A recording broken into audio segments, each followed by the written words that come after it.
Hi, so welcome to this episode of History Hunters. I'm at Calvary Catholic Cemetery outside of Sacramento, California, where I'm going to talk about and honor a political activist, an author, a candidate for office, and a daughter of the President of the United States. On this episode, we're going to visit the grave of Maureen Reagan, who was the daughter of Ronald Reagan and actress Jane Wyman.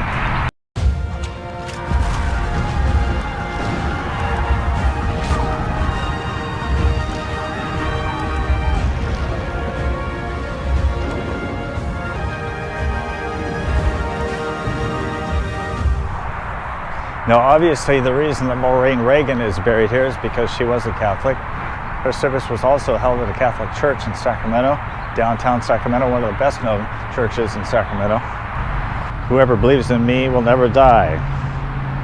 This cemetery is visible by Highway 80 that makes its way up to Reno from Sacramento. You see this kind of oval-shaped area. It shows Jesus on the cross at the crucifixion. This area right here is where you'll find Maureen Reagan. She is right over here, buried in this plot right here. Maureen Elizabeth Reagan. She lived from January 4th, 1941 to August 8th, 2001. She passed away because of melanoma in Granite Bay. She was also married at the time. Somebody's left her some flowers here.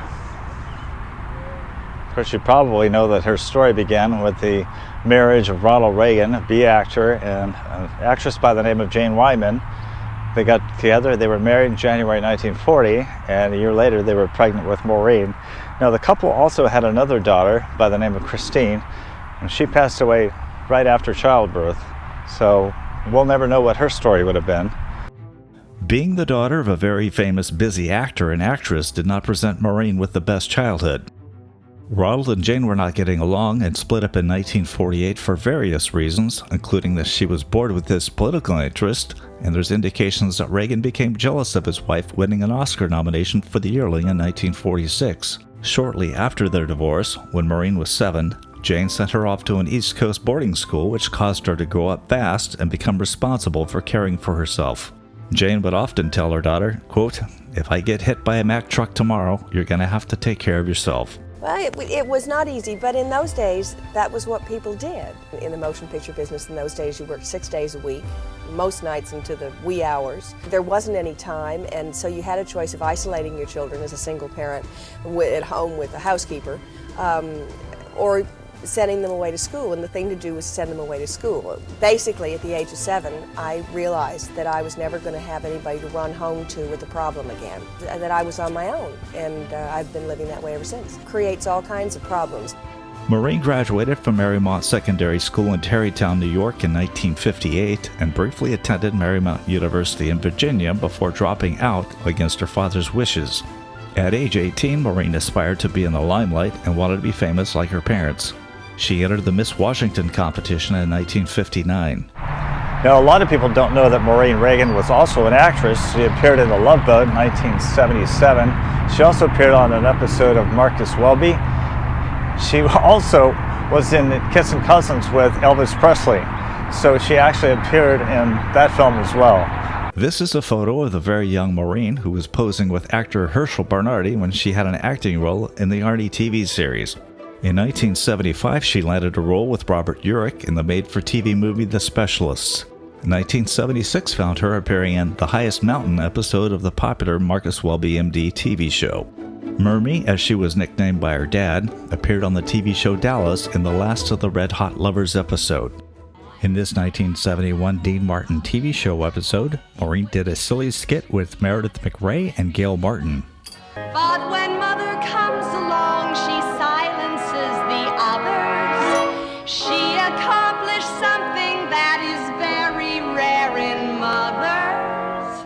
I was one of those kids who used to love to watch Partridge Family back in the 70s, and Maureen in 1974, I believe, had appeared as a photographer in one of the episodes. So it's probably no secret that Maureen and her dad didn't see eye to eye on everything. Maureen was more of a moderate Republican. She didn't see eye to eye on a lot of things. In fact, when the Iran-Contra affair was taking place, Her dad didn't think that anything bad should happen to Oliver North. She did. She thought he should have been court-martialed. She also was pro-choice, and of course Ronald Reagan was anti-abortion. But they often would appear together, and they had a mutual admiration for each other. And you know, too, that she'll do a fine job as our representative to the UN Commission on the Status of Women. And of course, for Nancy and me, Maureen is someone we love dearly, and yet someone whom we also recognize as the extraordinary individual that she is. And that isn't all that easy. As I said, it's always a little bit of a surprise for a father, just as it was that night in Detroit, to realize that that's your daughter up there on the TV screen, not only a grown woman, and I'm not that old yet, but a leader, a mover, someone who's making the world a whole lot better place to live. But all these things Maureen is, and that's why Nancy and I and all of you love her for it. Of course, Maureen also stumped for her dad on the political trail. She also helped get other Republicans elected to Congress and to local offices. Maureen ran for a U.S. Senate seat in the 1990s against Pete Wells, and ultimately he won the race. She also ran for a congressional seat in Southern California and also failed at that, so Maureen was not successful in politics. So there's another interesting aspect of Maureen Reagan's life. By 1960, Jane and Ronald Reagan had divorced, and they were concerned about their daughter and her romantic love life. So Ronald Reagan used his connections with the FBI that he established in the days when Hollywood was ratting out the communists, had the FBI investigate her, that it would never be revealed that the FBI was actually spying on her. When they found out that she was dating, or she was with, a police officer who was married. Before you think badly of Ronald Reagan for having the FBI spy on his own daughter, consider the fact that he had a father's intuition that his daughter was holding back something seriously wrong about the marriage. In her autobiography, First Father, First Daughter, Maureen talks candidly about the physical and emotional abuse that her husband, Joseph Filipponi, inflicted on her. She kept it a secret, however, until she wrote her book. She managed to leave him in 1962 after he made repeated threats to kill her. As a side note, I could find no pictures of the scoundrel. Maureen told her story to encourage others to flee domestic violence and to open a dialogue about a serious problem in our country. David Sills was her second husband. He was a lawyer and a Marine Corps officer. They married in 1964 and divorced 3 years later. And her final husband was Dennis Revel, CEO of Revel Communications, whom she married in 1981. The couple adopted a daughter named Margaret Marimbi Revel from Uganda. So the former President Ronald Reagan was diagnosed with Alzheimer's in November or December of 1994.